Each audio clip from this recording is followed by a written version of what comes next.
Welcome to Not So PG. I'm Brooke and my pronouns are she and her. I'm Maddie Mills. My pronouns are he and him. And before we get started, we'd like to acknowledge the custodians of the land on which we record. For me, that's the Gadigal People of the Eora Nation. And for me, that's the Wurundjeri people of the Kulin Nation. Let's get into it, Maddie. It's been a year since we've been doing this podcast. I know. Oh, a year. I'm looking at our picture of us on the front of our hero image of our podcast right now. And I'm like, who is that person? Like, I don't know. Like, that feels like so long ago to me. Like, I had a perm. I'm like, who the fuck is that? It feels like it's been forever, though we've been doing it since we were born. I mean, it's so funny because I feel like a lot has happened in a year. A lot. Mm-hmm. And I feel like, you know, if we were to listen back to our first episode, it'd be just like the craziest experience to think like where we were at in that time. I mean, we're pretty candid, we're pretty honest with how our lives always are changing quickly, especially fucking mine. Seriously, honestly, it changes in a weekend. I probably change life direction probably more than my nails. I might agree with you there. Yeah. But I have to have a little rant. So obviously people might know me through the podcast. They might know you through your work. They might know me through The Bachelorette, etc. Mm-hmm. But, every day it's like people always come up to me and they're like, how do I know you? Like, where do I know you from? Did we work together, etc., etc.? I tell you this all the time. Yeah. And I never want to say, hey, yeah, I was blah, blah, blah, because it just seems so wanky to say that. Totally. Yep. And I just don't. Last episode I told you that I had never, told my girls that I work with, the youth work girls, that I just don't disclose where I've worked and what I've done, because it's like you'll figure it out in time. Yeah. So I've been going to this, I've moved into the area, the last 6 months I've been in a new place, a new coffee shop, a new walk. And I've been going to this coffee shop and there's two guys and a girl that own it and they're really friendly, but they're kind of a bit like standoffish at times. And I think sometimes it's me, sometimes it's not. Anyways, this is one barista that I like and just as a friend, just as a mate. Yeah. And we kind of got chatting and he was like, oh, working on the podcast today. And I was like, oh, how do you know I have a podcast? And he was like, oh, like when you first started coming in here, someone said that you were off The Bachelorette and, I did some research and found that you had a podcast. I've listened to a couple of episodes. I was like, oh, yeah, cool. Wow. And he's like, yeah. And then he scrunched his face up and was like, yeah, it's not my thing. And I was like, oh, no worries. And then he goes, just not my thing. Just being honest. Rude. Just being honest. And I was like, I appreciate honesty. I fucking appreciate honesty. And I was like, okay, yeah, no worries, bro. No, lie to me and tell me that it's great. Tell me that you love it. I'd prefer it. Yeah. And I was like, okay, like, who do you, like, obviously you don't know us because you're not, the thing is we're not meant to always be liked. I get that. And like some people are just not going to like us. But I think we're pretty personable that, if you do know us, you know that our content is just like taking the piss, you know, like it's not anything serious. So I was kind of like offended, but then I was like, I appreciate the honesty to my face. Like, would I say that to someone's face? Very awkward. You know what? I think it's him trying to be like, treat 'em mean, keep 'em keen vibes. Because like, even if you didn't like someone's podcast, if I was at the Logies and I didn't like someone's TV show, I would still say to them, congrats, good work on the show. Like, I'm not going to be like, I hate your show, or like, it's not my thing. Like, people, like, we don't need to hear that it's not his thing because we don't give a fuck. And that's what I mean. Do we love like face-to-face criticism and feedback like in the moment? Like, do we say that we love it? Do we say that we love it and then we don't really love it? Or like he doesn't have to say that he loves it, but I think that he could have just been like, oh yeah, I heard you have a podcast. Yeah. It doesn't need to be like, oh yeah, I looked into it and I don't like it. Like, well, sometimes your coffee tastes like shit, but I don't say that, do I? So now do I have to switch coffee shops? Like, do I just Yeah. go to a new one? Yeah. And walk past there with your Like- takeaway coffee from somewhere else and just be like, yeah, yours isn't my thing. Yeah. I'm all about supporting like local businesses. He's literally down the road. It's convenient for me. But then I'm like, well, yeah, done. Bye, boy, bye. Yeah, boy, bye. I just think that like for him to say that to you, it's him trying to like, he has a weird way of flirting. It's, yeah. Here I am in denial that everyone must love the podcast. Well, no, it's not that. No, I know. just think, yeah, like he's probably similar. I'd say he's similar age.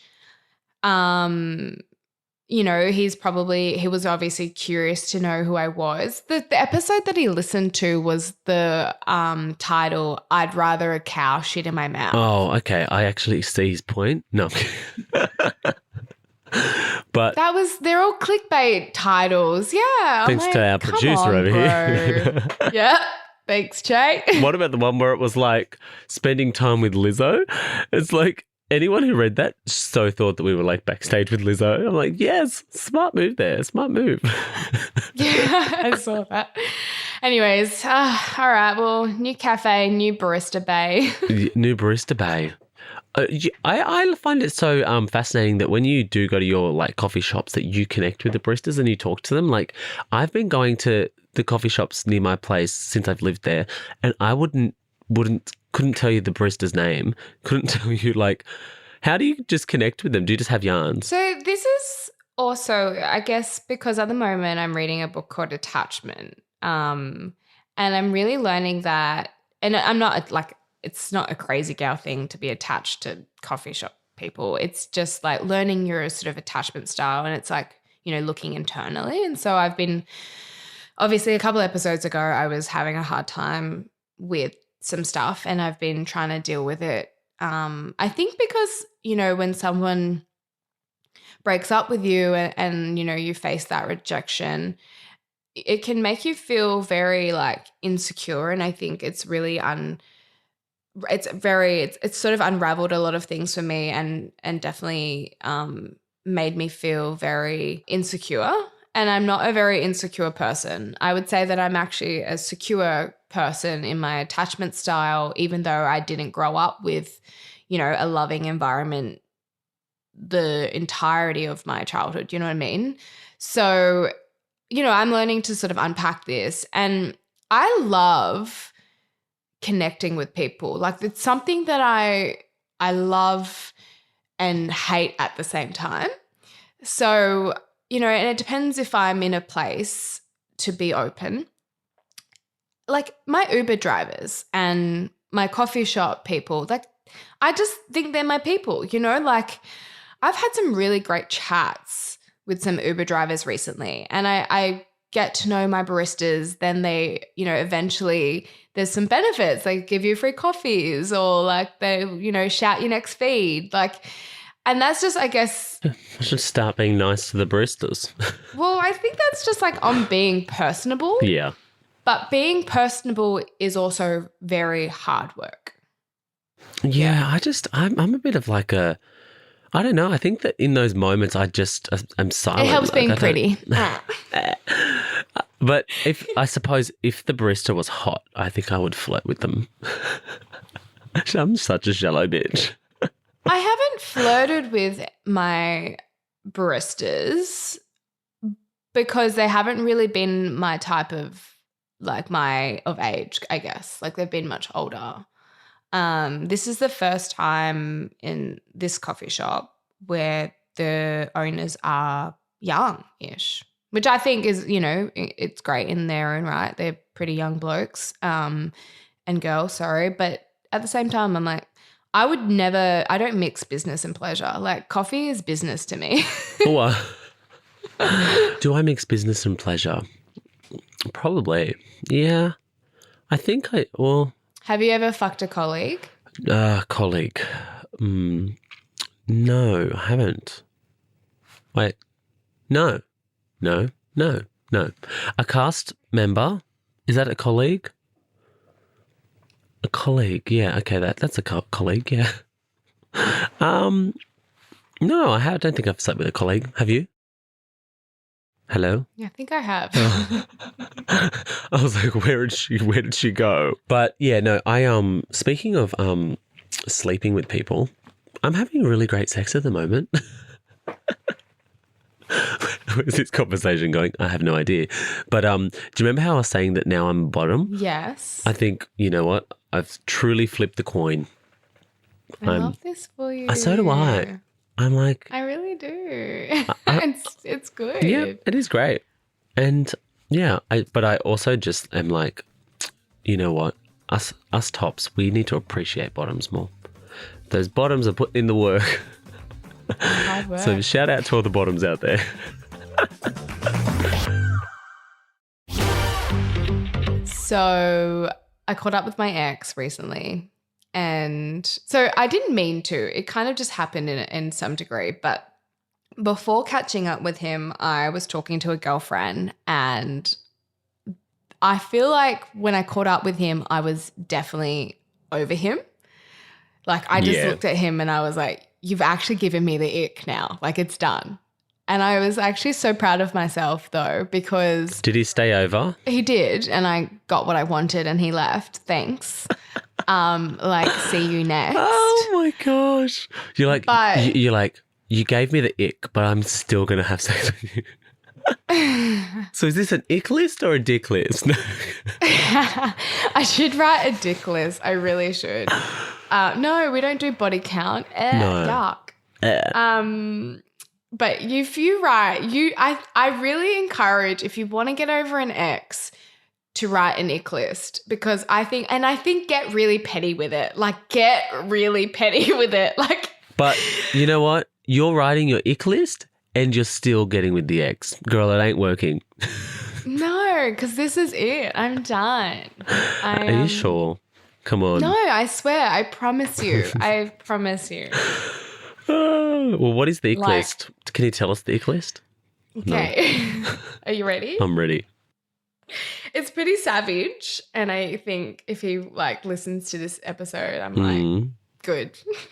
I don't know if he would have listened, because I feel like if he listened to the recent podcast episodes that we recorded, he wouldn't have been at your He house. wouldn't have come over. No Yeah. way. Because he knows you hate the dog. Okay, first thing, ick list, untrained dog. Oh, yep. Yeah. Dog shitting on my carpet. Yes. Dog chewing my dog's toys and Oh. ruining them. Oh, my life. Brooke Blurton. Like, We'll just and then lay in it. oh my God. Did she just say what I thought you said? Receding hairline. Yeah. Yes. Once picked his nose and ate it, and I saw it. No, he didn't. No, he did not do that. He picked his nose and ate it. Okay, doesn't wash his hands after going to the toilet. Well, that's feral. Stingy. Stingy. Once wore Star Wars jocks. No. Wears jocks with holes in them. Oh, gosh. No. Dirty socks. Nah, this guy. Is this just from this fella? Didn't have a six pack. Oh, nah. See, now you're just getting fucking mean. Always said like all the time. Way worse than I do. Way worse than you do. Like all the time. I always say that. And super lazy in the mornings. Like didn't want to get up. Wow, you've really gone to town on this fella. Yeah, now you've definitely broken his ego. Let me tell you that. Like and holes in your jocks. How do you get holes in your jocks? Like I remember him telling me that his mum had dropped like socks and jocks over to his house. And I was like, Yeah, okay. Well, look, we're very glad that you've exited the situationship. but doesn't that just turn a new page? Like at the same time, you're like, wow, this actually really helped. Just write an ick list, and I swear, like, be as petty as possible. An ick that I have is when someone eats a pie and it spills on them. You know, and they're like, and then like it drops on them. Yeah. I do that if I'm driving by myself and I'm on a road trip. But then you just And then dust I the get crumbs out to the and then I ground. No, I get out and I flick my dress or skirt or whatever I'm wearing. Wow. Okay. Well, that's a big segment on icks. So last episode we spoke about the Logies because it was a big, big night. Obviously, Sonia Kruger took out the gold Logie, such a win for her. I mean, and for diversity and inclusion. Well, yeah. I mean, I really want to talk about a little bit of the diversity. I mean, I'm really happy that a woman has won a gold Logie. Obviously, I did want Osher or Mark Cole-Smith to win, but at the same time, I'm like, you know what? You know, women power. Like, you know, a woman would be nice. And I think it's been 8 years since a woman has won a gold Logie. So, yeah. I mean, good on her. She was good. I just didn't rate her speech. Obviously, we spoke about that as well. We wrote, but I feel like you spoke about this, you know, the big build up and then like, you know, a bit of a letdown. Yeah. But one thing that I really did love about the Logies was the amount of people that had considered it and, you know, put into their speeches and their thank yous the Yes campaign. Yeah. Which I think is really like great. And I think, yes, take advantage of that moment. And I think, you know, take advantage of the fact that this is being televised as well. So people, you know, maybe it will spark conversation, maybe it will spark interest to what that is. Because I do know that a lot of people still are so unaware of this. Yeah. Yep. I feel like I thought when we first got into the red carpet at the Logies, there was actually people like from the general public who were on the sidelines, and some of them had these pins, these yes pins that they were giving to celebrities as they walked in, like to put onto their outfits. And so the Logies was like a place where a lot of people were wearing yes on their whether it was a suit or jacket or like on their top of their dresses. Like a lot of people were getting around it. So yeah, I definitely felt that. But Rachel Perkins' speech for me was so like perfect because she simplified it. I felt like she was just like, it's a very simple question. It's yes or no, and I want you to vote yes. Like, don't overcomplicate it. Just don't. I mean, there's so much information out there. I do know that obviously it's starting to get a little bit fired up and a little bit heated at times. I mean, I saw on the Courier Mail, you laughed at me because I get the Courier Mail delivered to my house. But I love listening and reading, you know, what mob are up to in community. And the cover of this month was the Yes campaign, and it had yes and it had no. And in the yes, it had all these like, you know, huge you know, pivotal and idolized Aboriginal and Torres Strait Islander people, you know, like people who have been in the industry for years, like Uncle Pat Dodson, you know what I mean? And so it had all the yes people, and they're mostly First Nations, and then obviously a few supporting white politicians. Yeah.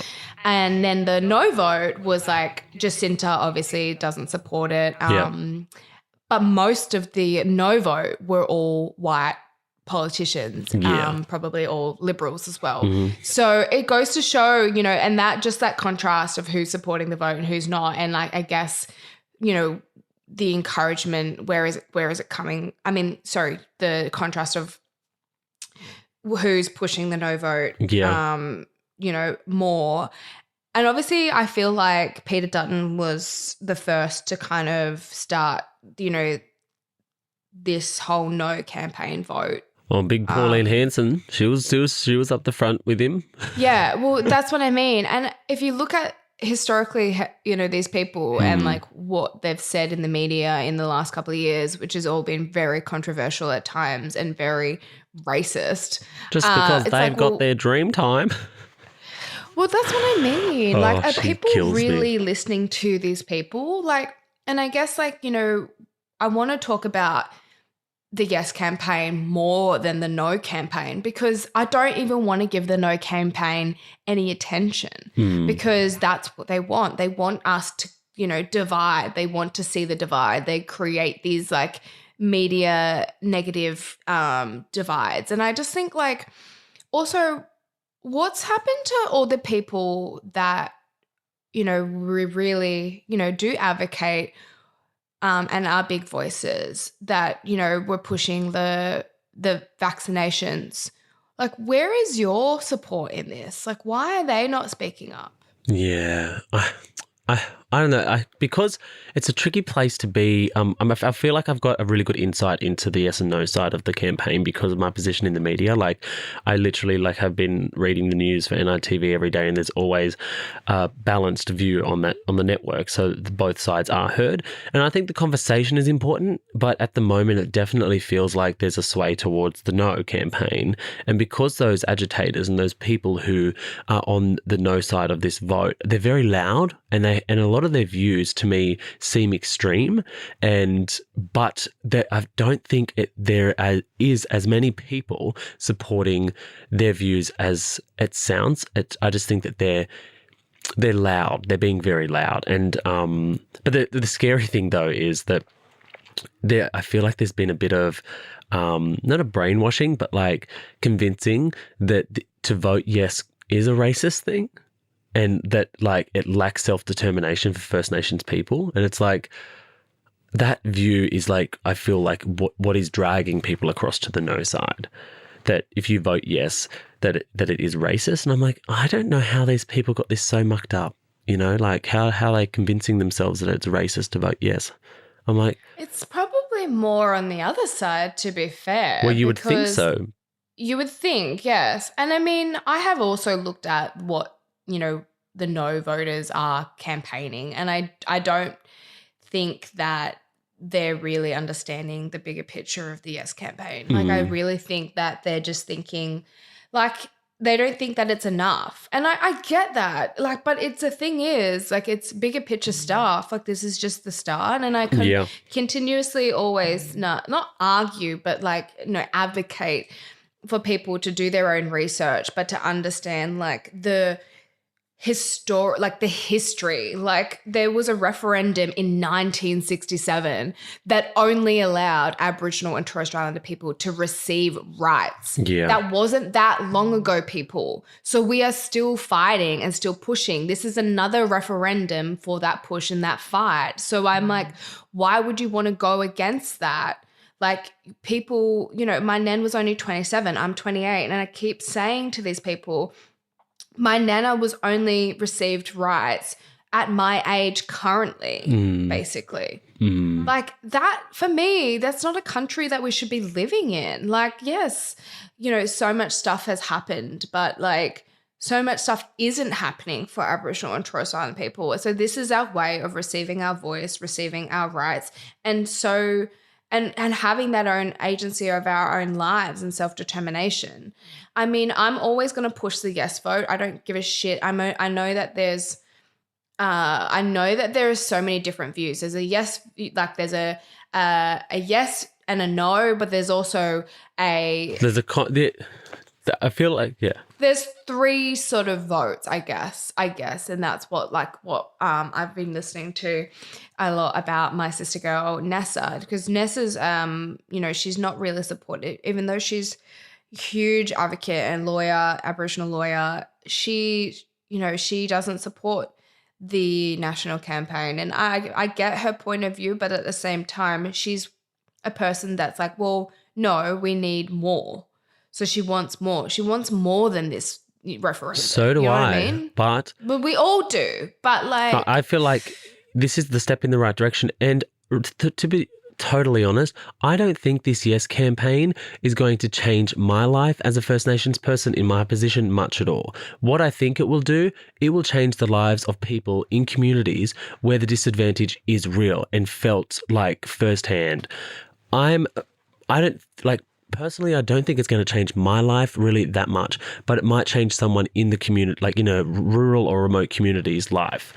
And because that's where the work needs to be done, because that's where the disadvantage is, and that's where people are living below the poverty line. Like, that's where there's no access to resources, and some communities don't even have electricity. Like, I don't think it's going to affect my life that much. Symbolically, yes, as a country, but like I'm thinking about who am I voting for? I'm voting yes because I think that it could help someone in like a really tough position in a remote community.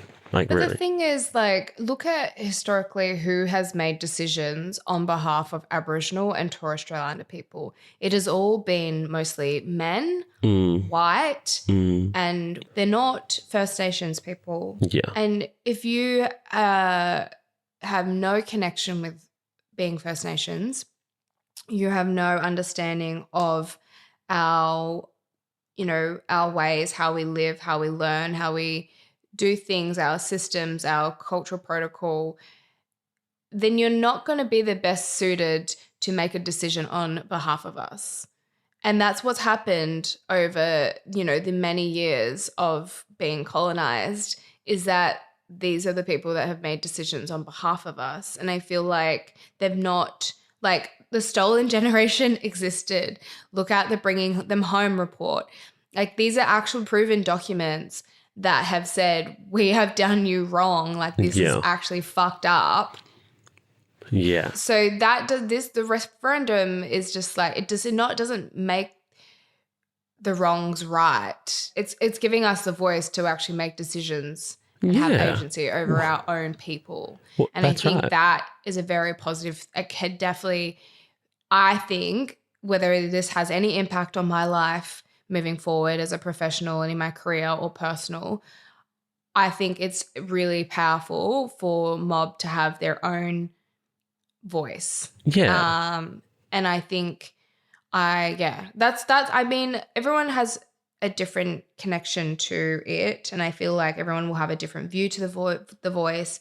I have an emotional connection because my nan wasn't able to receive education or work, and it wasn't allowed into places because of the color of her skin and because she was Aboriginal. Yeah. And, was only given rights at 27 and I'm 28. Yeah. So to think that my nan lived a life without being known and undervalued and with no rights makes me more passionate about giving back that voice to my people and to my nan and to my nan's mum and my nan's nan mum. You know what I mean? Like, so we obviously have like an emotional connection to it because it's on behalf of our people. But at the same point, we ask the Australian public to walk with us and beside us. We're not asking you to we're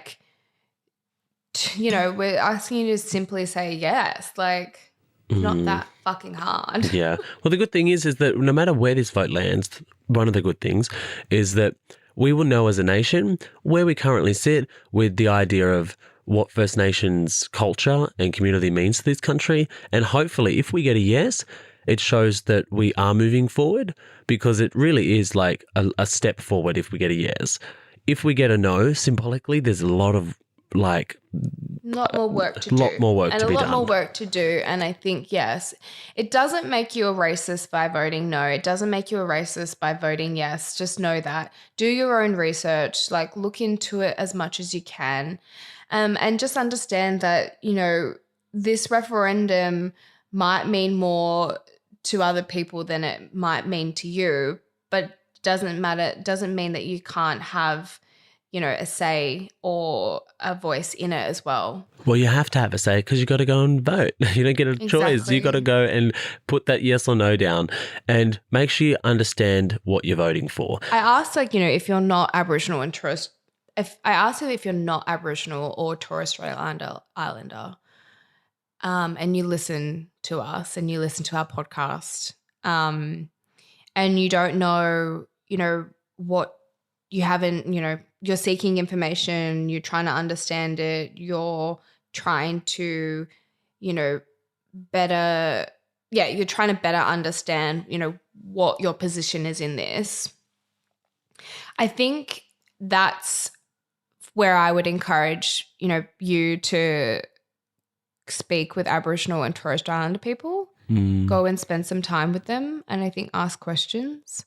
I mean, we always open our line, if you want to ask us something, follow us on our socials or, put it in our DMs, etc. But at the same time, if you're one that's on the fence and you have no idea what to vote and you don't know why and what the impact's going to be, I think that's the perfect time to actually spend time with Aboriginal and Torres Strait Islander people and ask questions and understand why this isn't so important to us, why we have such an emotional connection to it, why and what does the voice mean to us and what does it mean for our future as a nation. Well, there you go. That's all we have time for today, but thanks for listening to Not So PG. But yes, if you do want to learn more about The Voice, feel free to slide into the DMs or listen to episodes that we've done in the past about it as well. We try to have a pretty balanced conversation on this show and not tell people what they should and shouldn't do. But yeah, thanks for listening. Leave us a 5-star rating and a little review if you can. If you want to tell us something, follow us on socials or slide into the DMs. My handle is at Brooke.Blin and Maddie's is it's Maddie Mills. And you can follow all of the Nova Podcast action over at Nova Podcast Official. Bye. Bye.